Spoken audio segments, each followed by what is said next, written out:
What is this back injury?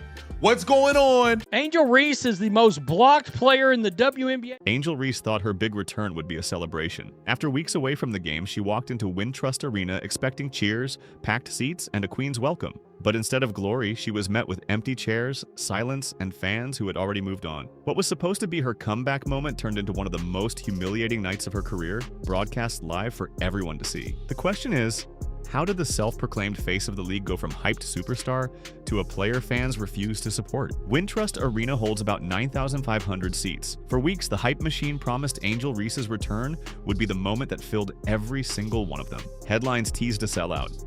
Social media buzzed about the Chai Barbie coming home. Reese herself leaned into it, expecting fans to flood the gates just to see her step back on the court. You send me a few pictures and most sections seem to be filled. It wasn't a sellout, but there was supposedly over 19,000 people in attendance. Of course, it's easier to draw a decent crowd when tickets are selling for $3. But when game night came, reality hit harder than any defender. Only 6,724 fans showed up. That's nearly 3,000 empty seats in an arena that was supposed to be overflowing. Entire sections sat half full, and the energy in the building felt flat. Instead of a roar, Reese's comeback was met with silence, an awkward reminder that the hype she believed in wasn't there anymore.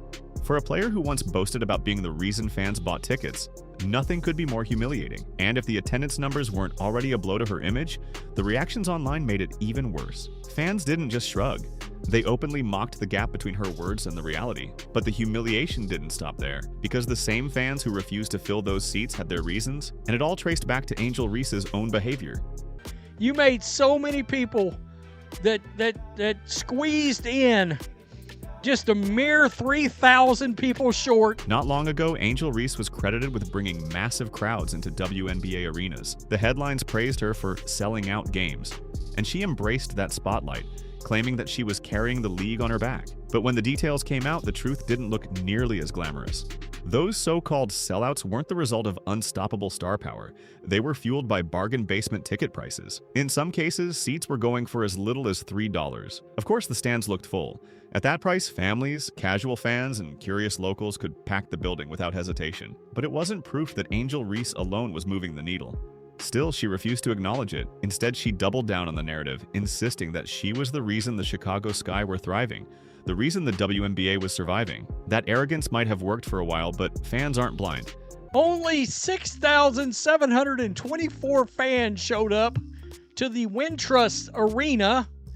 Yeah, it holds about 9,500 fans, so we're talking roughly 3,000 fans away. They started connecting the dots between her talk and the reality they saw on the court. And when the hype finally wore off, frustration set in. For every bold statement about being the face of the league, there were just as many disappearing acts, excuses, and moments that left fans wondering if Reese's brand was stronger than her game. But the backlash didn't come from her words alone. What truly drove fans away was her habit of vanishing when things got tough, and the excuse she leaned on that left everyone skeptical. When the Chicago Sky struggled, Angel Reese had a pattern, and fans noticed it. Instead of fighting through adversity, she disappeared. One moment, she was the self-proclaimed leader of the team. The next, she was gone, leaving her teammates blindsided and fans confused. Her latest excuse? A mysterious back injury. Convenient considering it came right as criticism of her play was heating up. For weeks, there were no clear details, no transparent updates, just whispers that Reese needed time off. And while injuries are part of the game, fans couldn't shake the feeling that this wasn't about health at all. Because here's the irony. Angel loved to claim her back was carrying the team. Yet when the pressure mounted, that same back suddenly couldn't handle the weight. The timing felt less like bad luck and more like a well-rehearsed exit strategy, and fans weren't buying it anymore. This wasn't a one-time thing. It had become a habit. Every time momentum slipped or the spotlight dimmed, Reese found a way out. And when she finally returned, expecting the red carpet treatment, the cold reception inside Wintrust Arena showed just how fed up people had become. But walking away wasn't the only thing that soured her image. Because even when she was on the floor, fans started questioning whether Angel was really playing for Chicago or just playing for herself. For a growing number of fans, Angel Reese doesn't look like a basketball player chasing greatness. She looks like a social media influencer who happens to wear a jersey. Every game feels less about execution and more about image. Every possession like a performance designed to fuel her next Instagram post rather than the scoreboard. It's not that branding is bad. Plenty of athletes build empires off the court, but the difference is that true stars earn it by delivering on the floor first. And that's where the comparison between Angel Reese and Caitlin Clark becomes impossible to ignore. Clark has let her game speak for itself, piling up numbers, highlights, and wins that fans can't look away from. Reese, on the other hand, has leaned into flash and noise, hoping confidence and headlines can mask the cracks in her game. Fans aren't fools. They see the difference between a player building a career and a player building a persona. They notice when someone is grinding through contact versus when someone is rolling their eyes, smirking, and acting like the court is just another stage. And more, they're deciding that Angel's show isn't worth the price of admission. But if her focus on branding wasn't already raising eyebrows, her actual performance in her big comeback game pushed things from questionable to flat-out embarrassing. On paper, Angel Reese's comeback didn't look terrible, 19 points and 7 rebounds. For most players, that would be a solid night. But numbers don't always tell the truth. Anyone who actually watched the game saw a performance filled with cracks that no box score could hide. First, the Chicago Sky lost 94-88 to the Seattle Storm. So much for a triumphant return. If this was supposed to be the spark that lifted her team, it fizzled fast. Then came the reality check.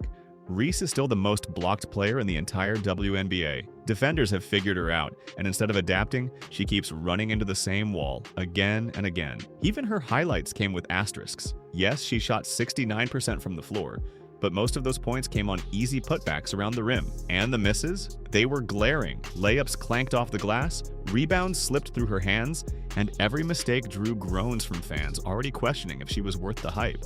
What stung even more was her body language. The eye rolls, the shrugs, the smirks.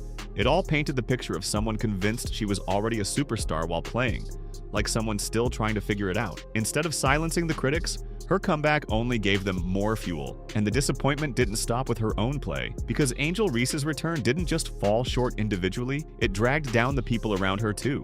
Angel Reese's struggles wouldn't sting as much if they only affected her, but the real damage was what her return did to her teammates, especially Camila Cardoso. In Reese's absence, Cardoso had been thriving, finding her rhythm and proving she could be a rising force for the Chicago Sky. She was confident, efficient, and carrying herself like the centerpiece the team could lean on. Then Angel came back, and everything shifted. Suddenly, Cardoso's numbers dipped, her touches decreased, and her impact shrank. It wasn't because she forgot how to play. It was because Reese's presence disrupted the flow. Instead of elevating her teammates, Angel sucked the oxygen out of the room. Plays slowed down, spacing disappeared, and the chemistry the Sky had been building evaporated. It's one thing when a star player lifts everyone else up, but it's another when their return makes the team worse. For Cardoso, the message was clear. The more Angel Reese asserted herself, the smaller her own role became. And for fans watching, it was proof that Reese wasn't a leader. She wasn't making her teammates better, she was dragging them down. Imagine being the supposed face of the franchise only for your comeback to undercut the very players keeping the team afloat. That's not leadership.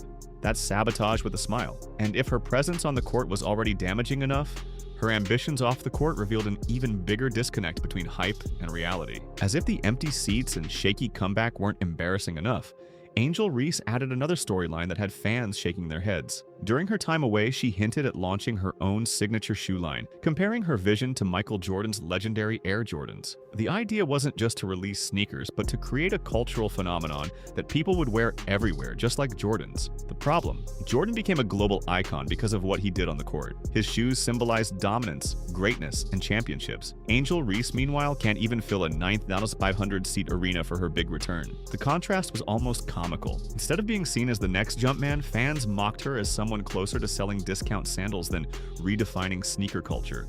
It wasn't pure hate, it was reality. To sell a shoe that transcends the game, you need star power, influence, and undeniable performance. Right now, Angel's influence lives mostly on Instagram, while her game leaves fans frustrated. For someone chasing Jordan's legacy, her numbers whisper mediocrity, not greatness. And that's the harshest reality check of all. When your brand ambitions outpace your actual performance, fans notice. They don't line up around the block to buy sneakers from a player who can't deliver when it matters. They turn away, and in Angel's case, they already have. But her overblown shoe dream was just the cherry on top of a return that did nothing but damage. Because when the dust settled, the so-called Bayou Barbie had been rebranded by fans into something far less flattering. Angel Reese walked into Wintrust Arena expecting a hero's welcome. Instead, she walked out with her reputation in pieces. The empty seats told one story, her shaky performance told another, and the fans who refused to buy into the hype delivered the final blow. For months, she branded herself as the face of the WNBA, the player carrying Chicago and drawing sellout crowds. But when the moment of truth arrived, reality exposed the difference between a player building a career and a player building a persona. Caitlin Clark's rise has been fueled by performance. Reese's rise has been fueled by noise, and fans are starting to decide which one they trust. The Bayou Barbie nickname once carried weight, but after a return filled with empty seats, blocked shots, and overblown dreams of sneaker empires, fans are giving her a new title, Bricklayer Barbie. A star whose biggest talent right now isn't dominating opponents, but convincing people to keep talking while her game falls short. The question now is simple. Will Angel Reese learn from the humiliation and fight her way back into fans' respect? Or has the hype train officially run off the tracks for good? Drop your thoughts in the comments, and don't forget to like and subscribe for more updates.